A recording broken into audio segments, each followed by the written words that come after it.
Rock is Stone Cold. The Hellraiser is back. Here we go.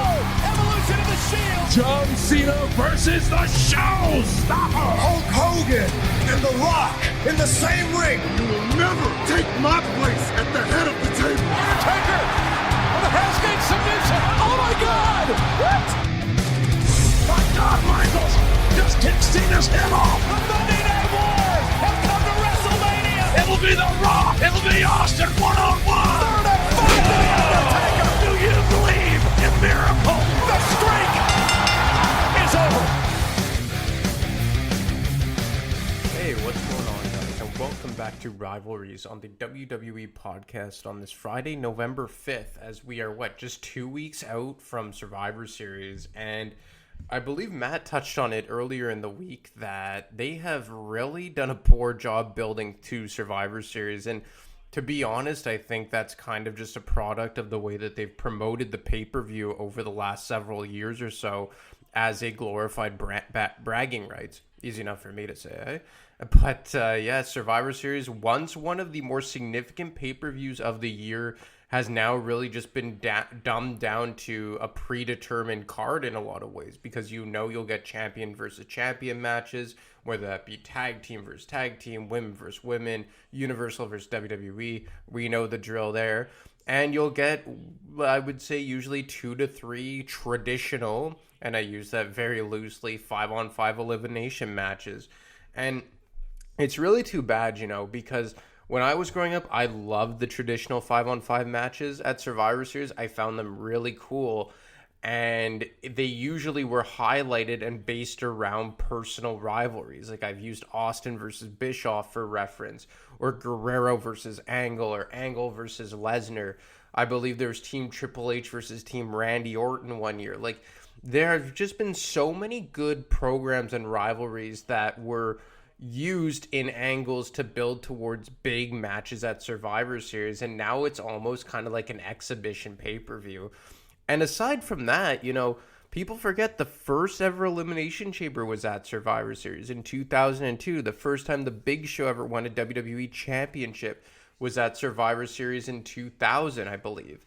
You get The Undertaker, who was buried alive, and the last time we ever saw him was at Survivor Series 2003. Like, many things historically have transpired at Survivor Series that did not have to do with Raw versus SmackDown. And I think it's unfortunate that Survivor Series every single year is now just a predetermined Raw versus SmackDown type of pay-per-view. And I mean, I think that on a few times in the past it's been good. Like in 2005, the first ever time they ever went with a SmackDown versus Raw angle that culminated at Survivor Series, I thought it was very well done, because it was the first of its kind, the inaugural version of that, and the entire card wasn't based around only Raw versus SmackDown. You had the one big match of 5-on-5, and then you had Bischoff versus Teddy Long, but aside from that, the rest of the card was based around independent storylines on Raw and SmackDown respectively. Like Kurt Angle versus John Cena was at that Survivor Series. Triple H versus Ric Flair, I believe, in a hardcore match, was at that Survivor Series. So, I mean, that's my little rant to start off the show about kind of missing the old format to Survivor Series back in the day and whatnot. But that's not what we're going to talk about today. As usual, we're going to talk about a rivalry. And a rivalry I don't think gets talked about very often because it was so short and seemingly out of left field. And that is Randy Orton versus Brock Lesnar, going back to the year of 2016. And 2016 was a very important year in when the WWE landscape was shifted, and probably shifted forever, as we really kind of transitioned out of the PG era into, I guess now, what you'd want to call the reality era. And I always remember them bringing back the brand split, and obviously I use that term very loosely because since 2016, there have been many instances where they break the rules of the brand split, whether that be the wild card rule or the quarterly invitational or whatnot. But that was the year that they really brought back the brand split and split the rosters down the middle again. a concept that had been dead for just about 5 years or so, I would say. Like, I believe by WrestleMania 27, the brand split was long gone, at least on a serious and adhere to basis. And in came, Shane McMahon as the commissioner of SmackDown, with the general manager being Daniel Bryan, and Stephanie McMahon running the show over on Monday Night Raw, with the general manager being Mick Foley. And Mick Foley actually had a forgotten and very underrated run as Raw GM in 2016, early 2017.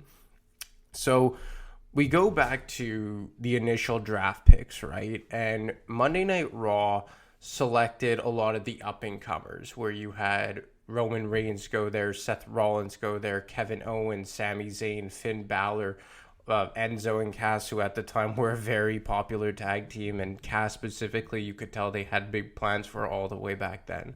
But along with all these up-and-coming guys, they drafted arguably the biggest star in the business at the time, Brock Lesnar. So Brock Lesnar goes over to Monday Night Raw, which was kind of expected since his return in 2012. I don't think he had stepped foot on SmackDown once. I could be wrong on that, but I'm fairly certain he was almost exclusive to Raw, because what many people do forget is that when the brands are not separated, SmackDown just naturally becomes the B show. Whether you like it or not, when there's, shows that feature the same superstars, one show will ultimately take a back seat. And whenever it happens with WWE, it is SmackDown, naturally, because of the lineage of Monday Night Raw. But we get Brock going to Monday Night Raw, and on SmackDown, you get a lot of the more established stars, like John Cena and Randy Orton and AJ Styles. Although new to WWE, he was a very well-established star in the wrestling world, whether that be New Japan or Impact or whatnot. So you had a lot of a more veteran group over on SmackDown. That's not to say they didn't have up-and-comers of their own. Like, they had Dean Ambrose, and they had Bray Wyatt, and most of the Wyatt family, aside from Braun Strowman. But you always seem to have more of the veteran guys there on SmackDown, almost to, give it legitimacy right off the bat. Even in the mid-card, you had guys like Dolph Ziggler and The Miz and whatnot. But right out of the gate here, during this brand split, where they send Orton to SmackDown, they send Brock to Raw, it's almost like they realize, like, hey, these are the two of the biggest stars we've had in the last 15 years, and they've never gone one-on-one with one another. And that's crazy to say, right? Because those two of the four big stars that came out of that famous and just largely respected OVW class in 2002, along with Brock Lesnar, along with Batista and John Cena, even a guy like Shelton Benjamin. But you saw for the first time them kind of show a visual of Randy Orton and Brock Lesnar, and right away you're just like, damn, this is going to be good. And you think back, or at least I started thinking back, of how had these two never crossed paths? And the number one reason is, ironically enough, the brand split. When these two showed up in 2002, they were kind of joining right off the hop during the brand split and during the birth of the Ruthless Aggression era, which kind of is synonymous with the initial brand split. And during Brock Lesnar's first go around with the company, he was exclusive to the SmackDown brand, aside from the first 4 or 5 months of him on the main roster. I believe it was in September of 2002 when Stephanie McMahon officially made him exclusive property of SmackDown. And aside from Orton's first couple months run on the SmackDown brand early on, he was almost always exclusive to Monday Night Raw, especially for the duration of Brock's first run with the company. He eventually made his way over to SmackDown in 2005 and was actually part of Team SmackDown in the Raw vs. SmackDown Survivor Series match at Survivor Series 2005. But for the majority and the entirety of Brock's run, Randy was on Monday Night Raw, so it made sense that they would never clash or come to blows at any point. But then when you look at Brock's return to the company in 2012, it was more of a testament to how far Randy had fallen at that point in his career. So Brock's first WrestleMania match, he goes toe-to-toe with Triple H in the no-holds-barred match at WrestleMania 29 in 2013. And Randy starts that show off in a 6-man tag team match with The Big Show and Sheamus. So it really kind of told you where Randy was early on upon Brock's return. Then obviously Randy becomes the champion, kind of the corporate champion in a lot of ways. And Brock is enticed with a feud with The Undertaker during this point. So they were really kind of kept away from one another. Because then even after Randy Orton dropped the championship at WrestleMania 30 to Daniel Bryan, they kind of fast-tracked it over to Brock Lesnar, who held that championship upon Daniel Bryan relinquishing it, and then he absolutely obliterated John Cena at SummerSlam in 2014. And once again, right around this time is where Randy Orton slid back down into the mid-card, and he starts to have the program against the Authority, where he's kind of the double agent. It leads to a WrestleMania match between him and Seth Rollins, a very underrated match, probably the best RKO of all time. While I'm talking about it, I'd really suggest people go watch that match at WrestleMania 31, and to be honest, just one of the better WrestleMania. It's just an absolutely brilliant show they put on in 2015. Then you get to WrestleMania 32 in 2016, and you have Randy Orton, who's hurt, and he missed almost, I believe, the back half of 2015 and didn't come back until after WrestleMania 32 in 2016, which is how we get to this point. And, you know, they were looking for something different to do with Brock, because Brock Lesnar had his lengthy run with the WWE Championship. He had broken the streak with The Undertaker and went on to have several more matches with him in the year that succeeded that. Then he had the underwhelming bout with Dean Ambrose at WrestleMania 32. So it was right around this point that they needed something fresh for Brock Lesnar. And you know what? Randy Orton was that guy. And I think this was a program that was long overdue. But the one thing is how were they going to go about building it? Because this announcement for this match kind of came out of left field, and it kind of took a lot of people by surprise because it came right after the brand split when they both went to different shows. But when they finally got going to building this program towards the match at SummerSlam in 2016, it didn't take long to get the fans interested.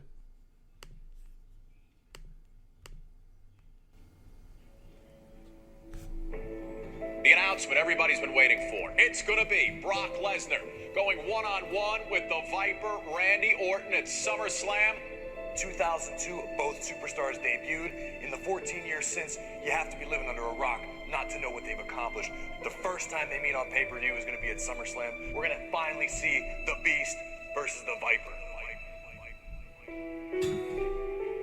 When I first met Brock in OVW, the developmental territory that we were in, he had just won the Division I NCAA finals. He was a national champion, and he shows up big as a house. So everyone was like, what the hell is that? What a physical specimen, almost 300 pounds of rock-hard muscle is Brock Lesnar. The competition down there was something else. Cena, Shelton, Batista. It was definitely the class of guys that I was with, guys like Brock, that motivated me to get to where I'm at today. When Lesnar and I became the closest, it was when we both got called up. He just looks like a star. You just know you're in the presence of greatness. The animal in Lesnar has been unleashed. We both went on to win titles. The youngest world champion in history. F5 to The Rock. Brock Lesnar is champion. So me and Lesnar were soaking up all that together. And then he decided to leave because he didn't like people. So that pissed me off. I'd say that became the moment where I realized, well, this Lesnar isn't the guy I thought he was. Yeah, I know who Randy Orton is, but I don't have a relationship with Randy Orton, nor do I give a about Randy Orton. See, everybody thinks because you trained with Randy Orton in OVW that there's some storied history between you two, he's on your level, that you broke in together. There's irrelevance between Brock Lesnar and Randy Orton. Everything So let's just stop it right there. And they give the good backstory, right, between Brock and Randy Orton coming up through OVW with one another. And probably, like I said earlier in the show, the most notable class of OVW to ever come up. You know, when the lower tier guys are Batista and Shelton Benjamin, you know that you did pretty well for yourselves in developing a certain crop all at the same time. And the early parts of their careers, I mean, I know Randy Orton said that they were closest, they won early world championships, but I don't necessarily agree with that. And it's funny that Brock says that there's no similarities between them, because in a lot of ways there aren't. And just to give you an example of, you know, to try and back up that statement, is that Randy Orton only won his first world championship after Brock Lesnar left. Brock Lesnar left in March of 2004. Randy Orton won the World Heavyweight title 5 months later in SummerSlam of 2004 in August. So, you know, Brock Lesnar, within the first 6 months of him being in WWE, he had won King of the Ring, he had defeated Hulk Hogan, and he took out The Rock, winning the Undisputed Championship in August of 2002 at one of the best SummerSlams of all time. And then just 6 months later, he goes on to win the Royal Rumble and then headline WrestleMania 19 and defeat Kurt Angle for his second WWE Championship. And during this time, he had done all this. In his first calendar month, he had won 2 WWE Championships, defeating Kurt Angle, The Rock, and Hulk Hogan along the way, and had a Royal Rumble and King of the Ring victory under his belt. And Randy Orton, right by WrestleMania 19, he was sidelined with an injury. You know, they had just started the Evolution angle in January of 2003.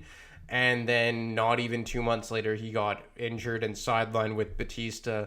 And it really wasn't until late 2003 where he started gaining traction just to become, you know, Intercontinental Champion and an established mid-level heel. And, you know, one of the up-and-comers out of the Evolution stable. So I do kind of agree with Brock that, you know, Randy Orton is irrelevant compared to him. And the other thing is that even if you want to make the case that Randy Orton eventually got to Brock Lesnar's level and became the youngest world champion of all time, breaking Brock's record for that exact accolade, you know, Brock Lesnar left the WWE because he was, a 3 or 4 time world champion by the time he finally walked away in 2004, had done all there was to do in terms of beating guys along the way. I even forgot to say they defeated The Undertaker in a Hell in a Cell match at No Mercy 2002 during his first run with the championship. I mean, Brock Lesnar accomplished so much before Randy Orton even won his first world title that he went on to conquer real MMA fighting. So, I mean, it was kind of, I get what they're trying to do, and they're trying to prop Randy Orton up to Brock Lesnar's level. And that's not to say that Randy Orton isn't one of the best of all time. I think that, you know, you can look back at their careers as a whole and say they are maybe on the same level for what they accomplished. But the fact of the matter is, early on in their careers, Brock Lesnar was just light years ahead of Randy Orton, and for that matter, ahead of everyone. Like, Kurt Angle had a very impressive first calendar year in WWE or WWF at that time. But I mean, I really have a hard time thinking of someone who had as dominant of a first 12 months as Brock Lesnar did in the history of probably professional wrestling. Maybe Goldberg over on WCW when he had the undefeated streak. But nevertheless, they were doing a good job of getting people hyped for this match. And as we take a listen to the rest of this build-up, we really get the stage set for their clash at SummerSlam 2016. I've accomplished far supersedes what Randy Orton could ever dream about. You don't have a chance against Brock Lesnar. What you have a chance of, maybe, is survival. I became a mega superstar, and he became a star.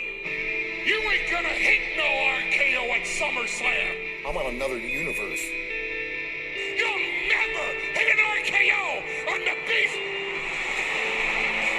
Randy Orton with an RKO out of nowhere! I am in shock. The Viper just laid out the Beast. I did what I had to do to provoke him a little bit. Did Randy Orton fire the first shot, or did he sign his death wish? I wanted him to know that I'm the man. I'm the conqueror. I'm going to rip him apart at SummerSlam.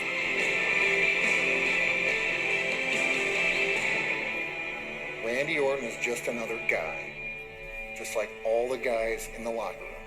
He's not the guy to beat Brock Lesnar. That ain't gonna happen. You know who Randy Orton is? He's the best surfer on the beach. He's the man. And he rides those waves like no other surfer.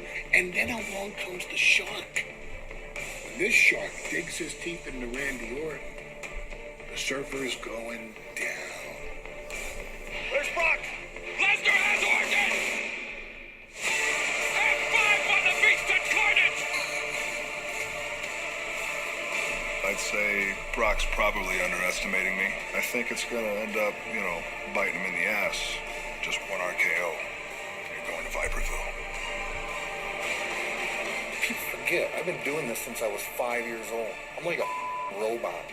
I train, I eat, and I opponents. That's what I do for a living. August 21st at the Barclays Center. Biggest SummerSlam match in history. What can you expect? I'm going to kill the legend of Brock Lesnar.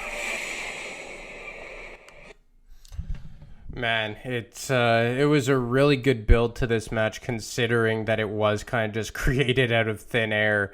And I found that Brock's language that was bleeped out, so not easy to, fairly easy to connect the dots on what some of the words he was saying were. But I think Brock's not give a damn attitude really pushed the importance and hype for this match. And on an episode of Monday Night Raw leading into this match at SummerSlam 2016, we got to see Brock Lesnar address Randy Orton, or as usual, through his conduit, Paul Heyman. But Brock Lesnar got an unexpected surprise from SmackDown's Randy Orton. If your voices are telling you that, and you're not listening to them, Randy Orton, I beg of you, please listen to my voice. Brock Lesnar is gonna beat your ass at SummerSlam and drag you down to Suplex City. Now, Randy Orton, let's take a victory out of the equation, because you don't have a chance against Brock Lesnar. What you have a chance of, maybe, is survival. Survival. Maybe you don't go to the hospital. Maybe you are healthy enough to fight before the calendar year 2016 is over. And the only way you have that chance is the RKO. But Randy Orton, you ain't gonna hit no RKO at SummerSlam. You're not man enough to get Brock Lesnar in position for an RKO. You'll never hit an RKO on the Beast. Oh my God! Oh my God! Randy Orton with an RKO out of nowhere! I guess he's man enough. I am in shock. The Viper just laid out the Beast. Brock Lesnar. Man, what a great RKO by Randy Orton, coming out of left field in a lot of ways. And man, oh man, that was a really exciting moment for the first time you ever really saw these guys get into contact. And I know probably early on in their careers, when Randy Orton was not even half as relevant as he was now, maybe they had some matches on network television. But I mean, this was just, it had a big fight feel to it. And like I said, I'm a sucker for brand-on-brand attacks, especially when there are an exclusive properties involved, like Brock was to Raw and Randy was to SmackDown. So, I mean, it felt really, really cool when Randy Orton attacked Brock Lesnar from behind here and hit the RKO. But as some of you may remember, SmackDown was on Tuesdays. It had moved to Tuesdays to adopt the live format. So the very next night on SmackDown, Randy Orton got a surprise from the Beast Incarnate. Not even supposed to be the match. came up together in the old Danny Davis OVW. The nightmare of Danny Davis. He was a nightmare if you knew him. And Dango's in a bad position. Randy Orton has him set up for the draping DDT, planting Fandango's face As in another the canvas. unnamed play-by-play guy would say, vintage Randy Orton. Better keep him unnamed. Randy Orton feeling the crowd here in Nashville, Tennessee. Oh, good Lord, my good Lord. He's here.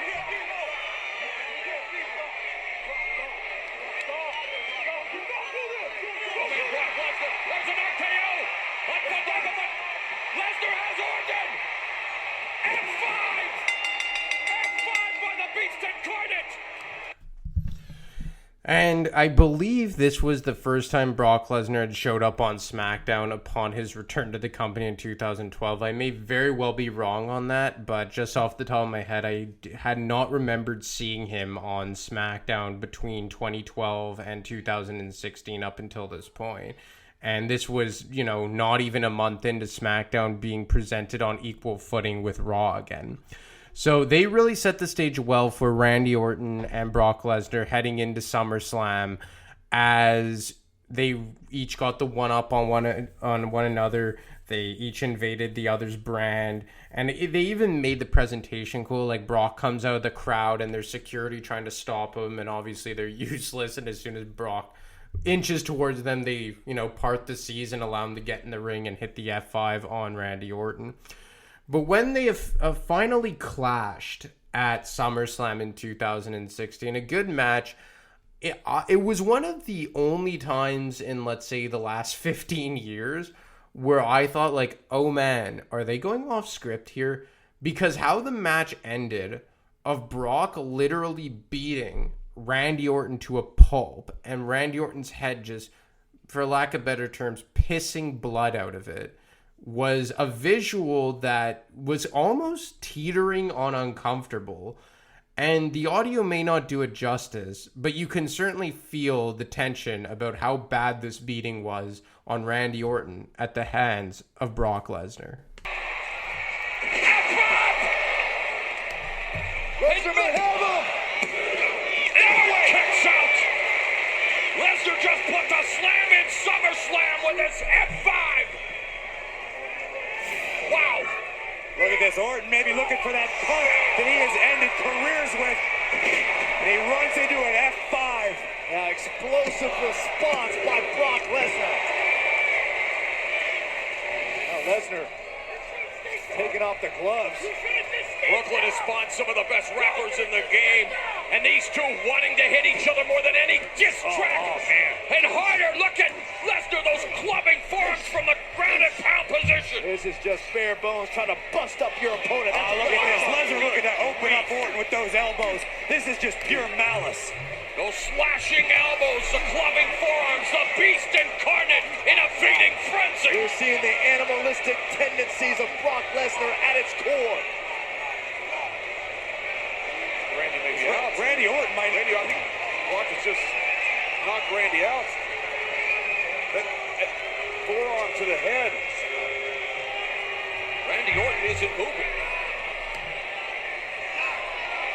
Look at this. Kyoto. Oh, wow. Oh, my gosh. Corey, you guys mentioned it. Those elbows, those slashing elbows. Catch one of those elbows, it'll open you right up. As just evidenced by Brock Lesnar. Turning this into a horror movie here at SummerSlam.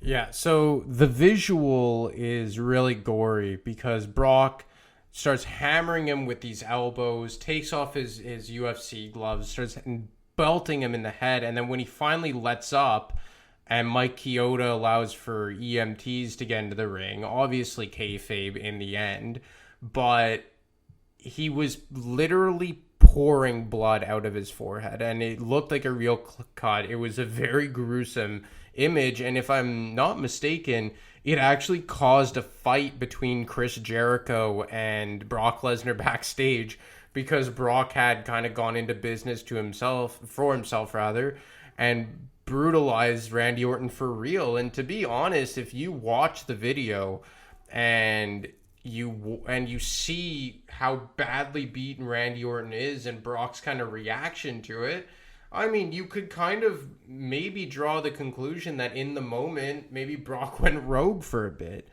But what happens after this, after the match is clearly over, Randy Orton cannot clearly compete, is pretty gruesome. And, well, not so much gruesome, but very good storytelling, as Brock is not done with his assault.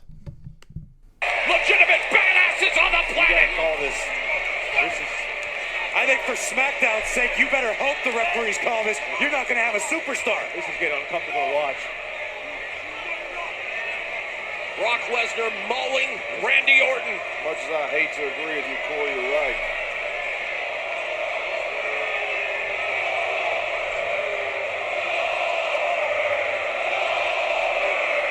Randy Orton in dire straits. Orton has been assaulted.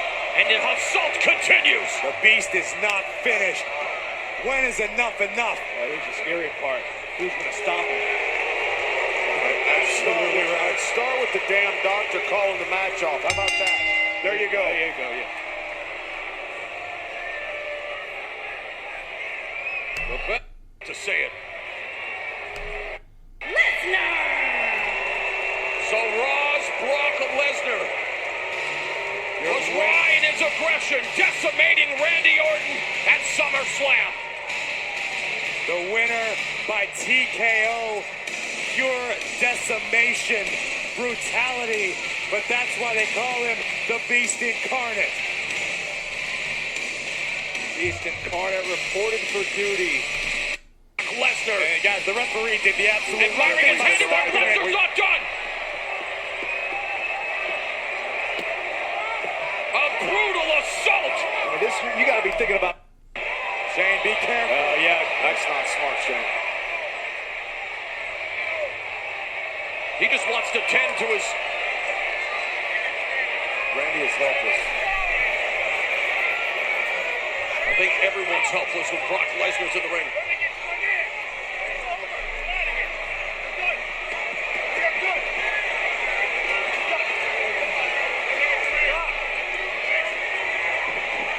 Oh, no. No. Oh, my God!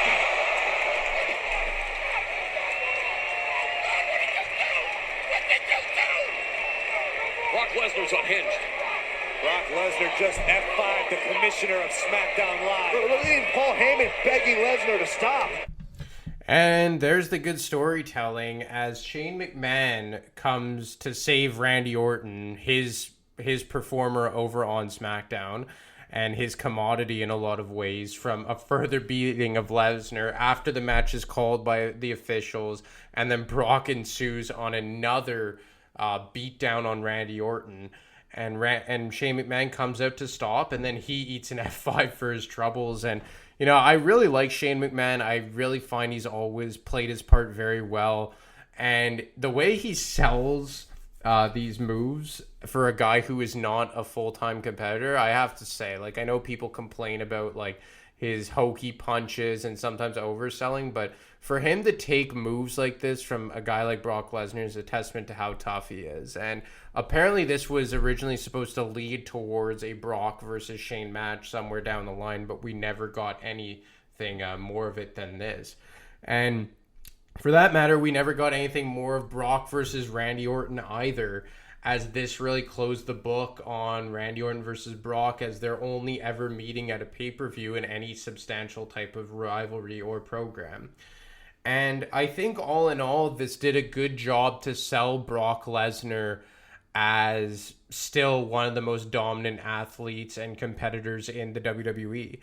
And another cool thing about this is that it was coming off of his return and eventually evidently his last match ever in UFC, where he faced off against Mark Hunt, I believe his name is, at a UFC event in July of 2016. So Brock had a ton of, wait for it, keyword momentum, right around this time in not only WWE but UFC. And WWE clearly was playing off of his recent fight in the MMA by going with this type of booking to end the match against Randy Orton, where he was seemingly going off the rails and going to business for himself. And like I said, it led to a real life confrontation with Chris Jericho just for how real it looked.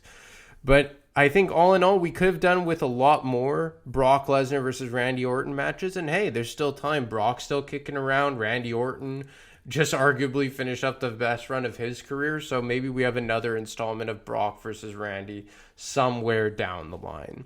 But anyway, guys, that's all I got for you tonight. I hope you enjoyed Randy Orton versus Brock Lesnar. As always, you can get me on Twitter at ademarco25. You can get Matt on Twitter at wrestling_audio. Or you can email him at realwwepodcast@gmail.com. Anyway, guys, stay safe out there, and I'll talk to you next week.